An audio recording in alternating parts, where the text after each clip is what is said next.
Hey, everybody, it's Patrick And I'm Greg. with the next in our series of Advent Calendar Reveals featuring retro computers that we've all used. All right, excellent. What do we have today, Patrick?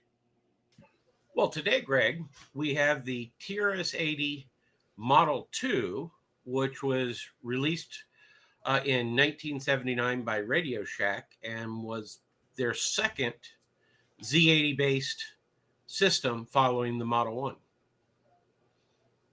1. And we don't have any commercials, huh? No, video commercial, TV advertisement for systems back in that day, when they were only going to sell, 5,000 or 10,000 or 20,000, didn't make economic sense. Right. And their sales model was selling through the store and filling your mailbox with catalogs. Yes, because you couldn't buy anything there without giving them your address. Yes. Actually, that was weird. Well, let's talk about this machine. What do you know about this machine? Actually, I have experience with this particular machine because my mother's office had one. And in fact, they had the Model 2 you see on the screen, and they had the external disk drive. You could add up to 3 more disk drives. So you could have a total of 4 500K floppy drives on your system. And 500K was huge, thinking, the Apple had 140, the later Commodore had 170? 170, yeah. And I think the TRS 80 Model 1 might have been 160, and even the later one, Model 3, Model 4, were only like 180K drives. So 500K was a lot. And if you had all 4 drives, that was 2 megabytes of storage. That is pretty impressive.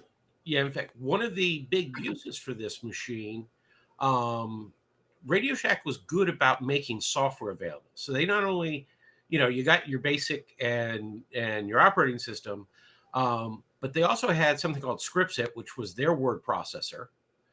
They had a database, but they had a whole accounting line that had payroll, accounts receivable, accounts payable, general ledger, and everything.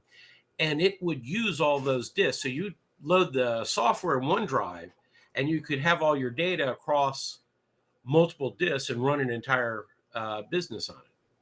That's pretty neat. Yep. I'm looking here. Go ahead.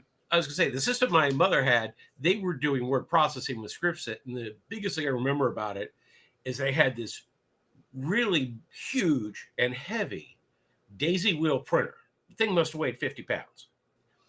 And when that thing went to print, the entire table it sat on would shake like mad because it was actually so fast. And it was going and going back and forth, and it would shake as the head kept hitting the ends. It was hilarious. I remember seeing them in action, yeah. Well, let's get down to some numbers. Base price was $3,400, and as you can see on the screen, that was a sale $500 off. But that translates to $16,370 in today's money. It ran on TRS DOS, Microsoft Basic, and it had a Z80A processor in it. Apparently, there were 2 versions, 32K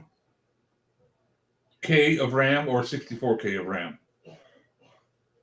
And it, like you said, that Shugart made that 8-inch floppy drive for it, which held 500K. It was single-sided, which if they could have made a double-sided, that would have been even better. But the later versions of this machine actually went to a higher density double-sided drive, and I think they stored either 1.2 or 1.5 megs per disk. And it was still on an 8-inch? It was 8-inch. Oh, okay. Yeah. They also came out with some extras you could have. There was a hard drive that became available that was one of those 8-inch platter hard drives. Oh, yeah. And I also remember that because for some reason, and I don't know if it was an added sound or just the way the disk drive worked, but it used to make a sound. It would go plop, plop, plop, plop, plop, plop, plop, plop, as it was reading and writing from the drive. It was hilarious. Well, that looks pretty good. It's a neat machine. I never had an opportunity to use one ever at all. So One of my secret desires, if I could ever find one, was the last in this series, which was a Model 16 or 6000. And it not only had a Z80, but it had a Motorola 68,000 and it ran Xenix. And you could have multiple terminals and users in your office. And at one point, there were more people running Xenix on the TRS 80 system that looked like that than any other computer. I think they had like 50,000 systems deployed. Hope you like this latest reveal on our advent calendar of retro computers. If you like this video, please give us a thumbs up. and if you want to keep watching, hit that subscribe button. And if you hit the bell, you'll get notified every time we have a new episode. And if you haven't watched all of the videos in this series, there should be a link on your screen so you can go to our advent calendar playlist and see past episodes.